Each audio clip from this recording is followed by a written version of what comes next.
নমস্কাৰ সকলোকে দুদিন ধৰি খুব চৰ্চাত আছে ডেলিমিটেশ্যন ওমেন ৰিজাৰ্ভেশ্যন আৰু 131 কনষ্টিটিউশ্যন এমেণ্ডমেণ্ট বিল। তো এই ভিডিঅ'ত জানো আহক একচুৱেলি কি এই ডেলিমিটেশ্যন কি ওমেন ৰিজাৰ্ভেশ্যন বিল আৰু যোৱাকালি কিয় গৃহীত নহ'ল এই 131 কনষ্টিটিউশ্যন এমেণ্ডমেণ্ট বিলখন। ভিডিঅ'বোৰ দীঘলীয়া নহওক সেইবাবে এই টপিকটো মই 4টা ভাগত ভাগ কৰিছোঁ। প্ৰথমে আমি বুজিবলৈ চেষ্টা কৰিম ডেলিমিটেশ্যন কি।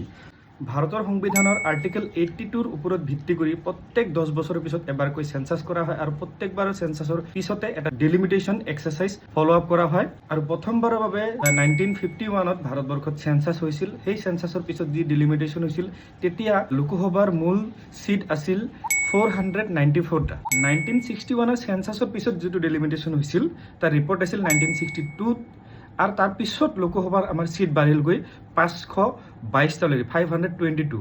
1971ত যিটো চেঞ্চাছ হৈছিল তাতে এটা খুব লক্ষণীয় বিষয় হৈছিল যে সমগ্ৰ ভাৰতবৰ্ষতে প্ৰায় 150% পপুলেশ্যন বৃদ্ধি হৈছে আৰু তাৰ পিছত হোৱা ডেলিমিটেশ্যনৰ ৰিপৰ্ট আহিছিল 1973ত আৰু সেই ৰিপৰ্ট মতে টোটেল চিট লোকসভাত হৈছিল গৈ 543 আৰু 2026 চন আজিৰ দিনটোলৈকে লোকসভাত 543 চিটে এতিয়ালৈকে আছে। তাৰ মানে কিন্তু এইটো নহয় যে চেঞ্চাছ কেতিয়াও হোৱা নাছিল। 71ৰ পিছত 81ত চেঞ্চাছ হৈছে, 91ত চেঞ্চাছ হৈছে, 2001ত চেঞ্চাছ হৈছে আৰু শেহতীয়াকৈ 2011ত চেঞ্চাছ হৈছে।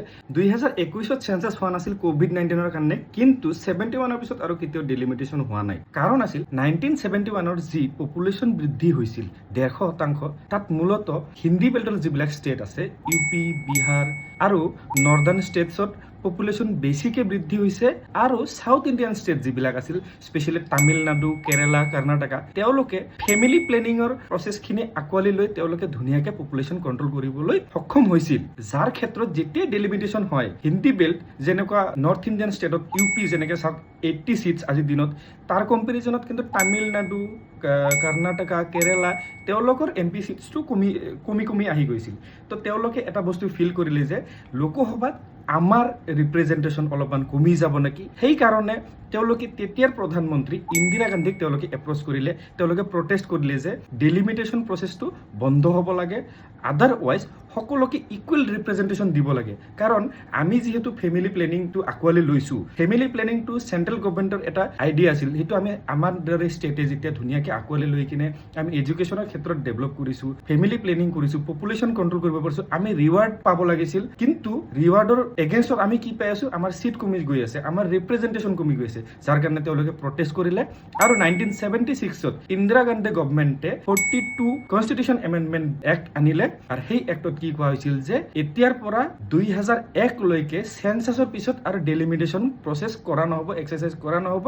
তাৰ মানে লোকসভাৰ যিখিনি চিট আছে 543 সেই চিটখিনি ফ্ৰিজ কৰি দিয়া হৈছে কেতিয়ালৈকে 2001লৈকে। তাৰপিছত 2001ত যেতিয়া আকৌ চেঞ্চাছ হ'ল তেতিয়া ডেলিমিটেশ্যন হ'ব লাগিছিল, কাৰণ ফ্ৰিজ কেতিয়ালৈকে আছিল 2001, তেতিয়া ডেলিমিটেশ্যন হ'ব লাগে।